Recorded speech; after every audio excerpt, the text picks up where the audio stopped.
ಆಕಾಶವಾಣಿ ಮೈಸೂರು.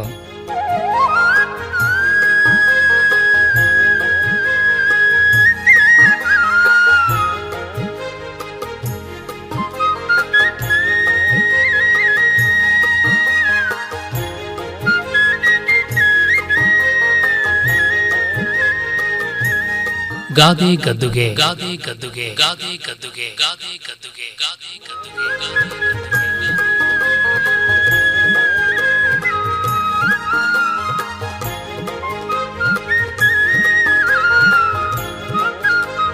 ರಚನೆ ಹಾಗೂ ಪ್ರಸ್ತುತಿ ಡಾಕ್ಟರ್ MS ವಿಜಯ ಹರನ್. ಮಾತು ಮನೆ ಕೆಡಿಸ್ತು, ತೂತು ಒಲೆ ಕೆಡಿಸ್ತು.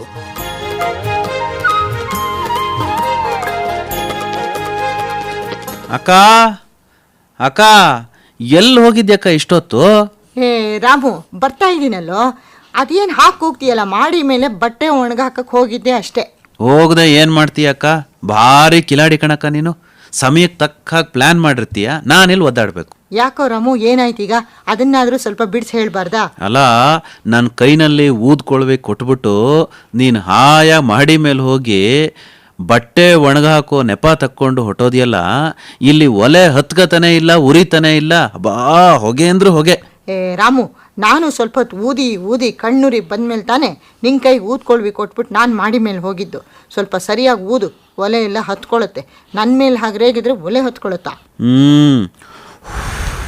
ಅಯ್ಯೋ ಅಕ್ಕ, ಹಂಡೆನೆ ತೂತಾಗಿದೆ ಅಂತ ಅನ್ಸುತ್ತೆ. ನೋಡು ನೋಡು, ತೋಟ ತೋಟ ತೋಟ ತೋಟ ಅಂತ ನೀರು ತೊಟ್ಟಿಗ್ತಾ ಇದೆಯಲ್ಲಕ್ಕ. ಅದಕ್ಕೆ ಈ ಹೊಗೆ. ಅಬ್ಬಬ್ಬಾ, ಕಣ್ಣೂರಿ ಸಾಕಾಯ್ತು ನಂಗೆ. ಅಯ್ಯೋ, ಮಾತು ಮನೆ ಕೆಡಿಸ್ತು, ತೂತು ಒಲೆ ಕೆಡಿಸ್ತು ಅನ್ನೋ ಹಾಗೆ ಹಂಡೇಲಾಗಿರೋ ಸಣ್ಣ ತೂತು ಒಲೆ ಎಲ್ಲ ಕೆಡಿಸ್ತು. ರಾಮು, ನೀನು ಎದ್ದು ಬಾ ಈ ಕಡೆ. ನಾನು ಆ ಬಾಯ್ಲರ್ ಹಾಕ್ತೀನಿ, ನೀರು ಕಾಯುತ್ತೆ, ಆಮೇಲೆ ಸ್ನಾನ ಮಾಡುವಂತೆ. ಅಕ್ಕ, ಮತ್ತೆ ಚಿಕ್ಕಮ್ಮನು ಬೆಳಗ್ಗೆ ಚಿಕ್ಕಪ್ಪನ ಹತ್ರ ಏನೋ ಮಾತಾಡ್ತಾ ಮಾತು ಮನೆ ಕೆಡಿಸ್ತು, ತೂತು ಒಲೆ ಕೆಡಿಸ್ತು ಅನ್ನೋ ಹಾಗೆ ಅಂತ ಮಾತಾಡ್ತಾ ಇದ್ರು. ಅವರ ಪಕ್ಕದ ಮನೆಯವ್ರು ಯಾರೋ ಮದುವೆ ನಿಲ್ಸೋ ಅಂತ ಮಾತಾಡಿದ್ದಾರೆ ಅಂತ. ಓಹೋ, ಅದಕ್ಕೆ ನಾನೇನು ಮಾಡ್ಬೇಕೀಗ? ಆ ಪಕ್ಕದ ಮನೆಯವ್ರ ಮಾತು ಸರಿ ಇಲ್ಲ, ನಮ್ಮ ಮನೆ ಒಲೆನೂ ಸರಿ ಇಲ್ಲ. ಒಲೆನಾದರೂ ಸರಿ ಮಾಡಿಸ್ಕೋಬಹುದು. ಅಲ್ಲ ಅಲ್ಲ, ಹಂಡೆ ತೂತು ಸರಿ ಮಾಡಿಸ್ಬಹುದು ಅನ್ನೋ. ಒಟ್ನಲ್ಲಿ ಹಂಡೆನಾದರೂ ಒಲೆನಾದರೂ ಸರಿ ಮಾಡಿಸ್ಬೋದು. ಆದರೆ ಮಾತು ಮನೆ ಕೆಡಿಸ್ತು ಅಂದರೆ ಏನಕ್ಕ? ಅದು ಹೇಗೆ ರಿಪೇರಿ ಮಾಡೋದು?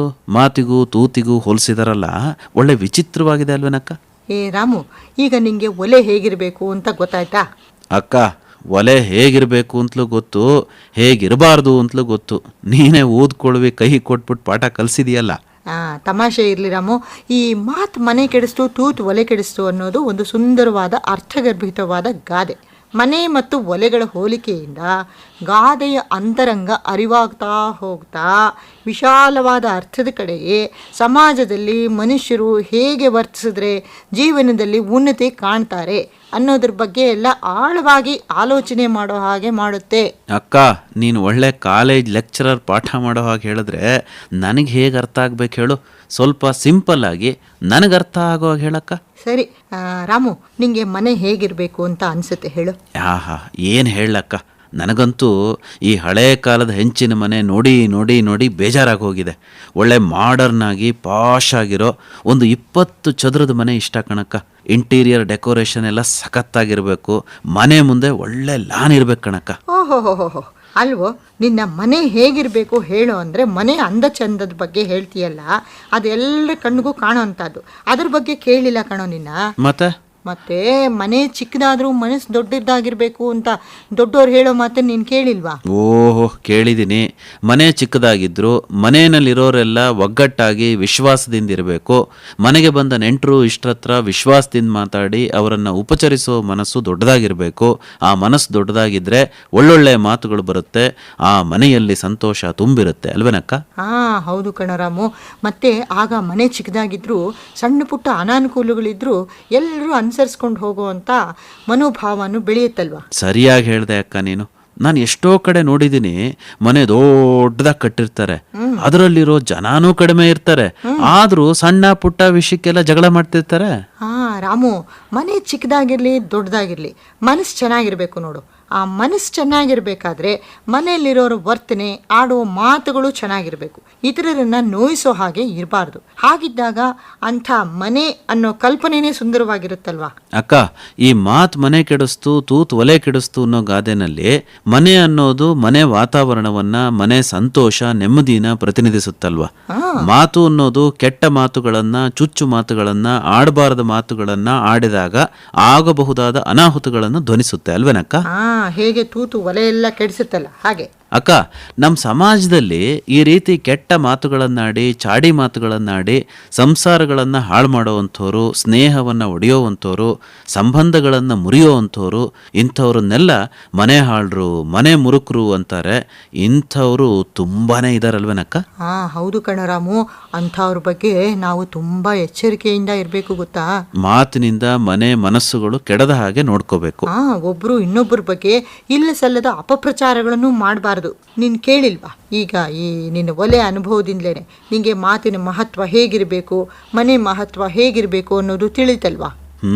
ಮತ್ತೆ ಮಾತು ಹೇಗಿದ್ರೆ ಚೆನ್ನ ಅನ್ನೋದ್ರ ಬಗ್ಗೆ ಸಂತರು, ಹಿರಿಯರು ಸಾಕಷ್ಟು ಅನುಭವದ ನುಡಿಗಳನ್ನ ಹೇಳಿದಾರಲ್ವಾ? ಹೌದು, ಮಾತು ಬಲ್ಲೋನ್ಗೆ ಜಗಳ ಇಲ್ಲ, ಊಟ ಬಲ್ಲೋನ್ಗೆ ರೋಗ ಇಲ್ಲ ಅಂತ ಗಾದೆನೇ ಇದೆಯಲ್ಲ. ಮಾತು ಆಡುವಾಗಂತೂ ಎಷ್ಟು ಎಚ್ಚರವಾಗಿದ್ರು ಸಾಲದು ಅಲ್ವೇನಕ್ಕ? ಅಜ್ಜಿ ಹೇಳ್ತಿದ್ಲಲ್ವಾ, ಮಾತು ಆಡಿದ್ರು ಹೋಯ್ತು, ಮುತ್ತೊಡೆದ್ರು ಹೋಯ್ತು ಅಂತ. ಅಷ್ಟೇ ಅಲ್ಲ ರಾಮು, ಯಾರಾದರೂ ಇನ್ನೊಬ್ಬರಿಗೆ ಹಾಗೆ ಮಾಡು ಹೀಗೆ ಮಾಡು ಅಂತ ಚಾಡಿ ಹೇಳ್ಕೊಟ್ರೆ ಕಟ್ಕೊಟ್ಟು ಬುತ್ತಿ ಹೇಳ್ಕೊಟ್ಟು ಮಾತು ಯಾವತ್ತಿಗೂ ಶಾಶ್ವತ ಅಲ್ಲ ಅಂತ ಅಜ್ಜಿ ಹೇಳ್ತಾ ಇರ್ಲಿಲ್ವಾ? ಅಂದ್ರೆ ಸ್ವಂತ ಬುದ್ಧಿಯಿಂದ, ವಿವೇಕದಿಂದ ಮಾತಾಡೋದನ್ನು ಕಲಿಬೇಕು. ಕೆಲವು ಸಂದರ್ಭದಲ್ಲಿ ಸರಿಯಾಗಿ ಮಾತಾಡೋಕ್ಕೆ ತೋಚದೆ ಇದ್ರೆ ಮೌನವಾಗಿ ಇದ್ದು ಬಿಡಬೇಕು. ಹಾಗಂತಲೇ ಹಿರಿಯರು ಹೇಳಿರೋದು, ಮಾತು ಬೆಳ್ಳಿ, ಮೌನ ಬಂಗಾರ ಅಂತ. ಮಾತೆ ಮುತ್ತು, ಮಾತೆ ಮೃತ್ಯು ಅಂತಾನು ಹೇಳಿದಾರಲ್ವೇನಕ್ಕ? ಹೌದು ಕಣೋ. ಮತ್ತೆ ಭಕ್ತಿ ಭಂಡಾರಿ ಬಸವಣ್ಣನವ್ರು ಏನ್ ಹೇಳಿದ್ದಾರೆ ಗೊತ್ತಾ ಮಾತಿನ ಮಹತ್ವದ ಬಗ್ಗೆ? ಎಷ್ಟು ಚೆನ್ನಾಗಿ ಹೇಳಿದ್ದಾರೆ ಗೊತ್ತಾ? ಏನಂತಕ್ಕ? ನುಡಿದರೆ ಮುತ್ತಿನ ಹಾರದಂತಿರಬೇಕು, ನುಡಿದರೆ ಮಾಣಿಕ್ಯದ ದೀಪ್ತಿಯಂತಿರಬೇಕು, ನುಡಿದರೆ ಸ್ಫಟಿಕದ ಶಲಾಕೆಯಂತಿರಬೇಕು, ನುಡಿದರೆ ಲಿಂಗ ಮೆಚ್ಚಿ ಅಹುದು ಅಹುದು ಎನ್ನುವಂತಿರಬೇಕು ಅಂತ. ಅದಕ್ಕೆ ಮಾತೆಂಬುದು ಜ್ಯೋತಿರ್ಲಿಂಗ ಅಂತನೂ ಕೂಡ ವಚನಕಾರರು ಹೇಳಿದಾರಲ್ವೇನಕ್ಕ? ಪರವಾಗಿಲ್ವೇ, ವಚನಕಾರರ ಬಗ್ಗೆ ಎಲ್ಲ ನೀನು ಮಾತಾಡ್ತೀಯಲ್ಲ? ಎಲ್ಲ ನಿನ್ನ ಮಾತಿನ ಪ್ರಭಾವ.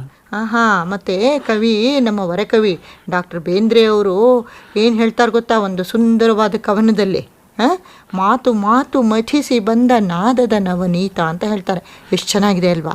ಅಕ್ಕ, ನೀನ್ ಹೀಗೆ ಮಾತಾಡ್ತಾ ಮಾತಾಡ್ತಾ ಕಾಲ ಕಳೀತಾ ಇದ್ರೆ ನಾನು ನಿನ್ನ ಬಗ್ಗೆ ಅಪಪ್ರಚಾರ ಮಾಡ್ಬೇಕಾಗತ್ತಷ್ಟೆ. ಓಹೋ, ಏನಪ್ಪಾ? ಮಾತಿನ ಮಲ್ಲಕ್ಕ ನಮ್ಮಕ್ಕ ಅಂತ. ಓಹೋ, ಎಷ್ಟು ಚೆನ್ನಾಗಿ ಮಾತಾಡ್ತೀಯಪ್ಪ ನೀನು. ನಿನ್ನ ಮಾತು ಕೇಳ್ತಾ ಇದ್ರೆ ಕಿವಿ ಮುಚ್ಕೋಬೇಕು ಅನ್ಸುತ್ತಾ? ಇಲ್ಲ, ಇಷ್ಟು ಪುರ್ಸೊತ್ತಾಗಿ ಮಾತಾಡ್ತಿದ್ದಾನಲ್ಲ ಇವನು ಕಾಲೇಜ್ ಏನು ಇಲ್ವಾ ಅಂತ ಅನುಮಾನ ಬರ್ತಿದೆ ಅಷ್ಟೇ. ಅಕ್ಕ ನೋಡು, ವಾಸನೆ ಏನೋ ಸೀದ ವಾಸನೆ ಬರ್ತಾ ಇದೆ ಅಂತ ಅನ್ಸಲ್ವಾ? ಹೌದಲ್ಲ ರಾಮು, ಬೆಣ್ಣೆ ಕಾಯ್ಸಕ್ಕಿಟ್ಟಿದ್ನಲ್ಲ, ಅಯ್ಯೋ ಬೆಣ್ಣೆ ಎಲ್ಲ ಹೋಯ್ತಲ್ಲೋ. ನಿನ್ ಮಾತು ಕೇಳ್ತಾ ಕೇಳ್ತಾ ಕೇಳ್ತಾ ಎಲ್ಲ ಹೊಟ್ಟೋಯ್ತು ನೋಡು. ಬೇಗ ನಡಿಯಕ್ಕ, ಮೊದಲು ಸ್ಟವ್ ಆರಿಸು.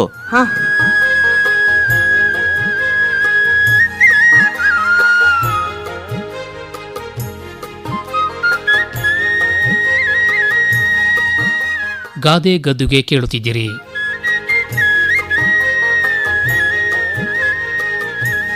ರಚನೆ ಹಾಗೂ ಪ್ರಸ್ತುತಿ ಡಾಕ್ಟರ್ MS ವಿಜಯ ಹರನ್.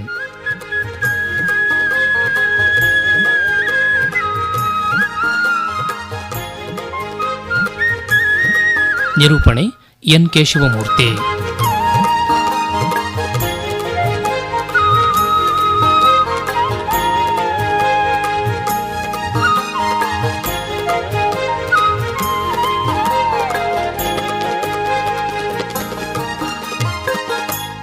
ಈ ಕಾರ್ಯಕ್ರಮ ಆಕಾಶವಾಣಿ ಮೈಸೂರು ಕೇಂದ್ರದಿಂದ ಮೂಡಿಬಂತು.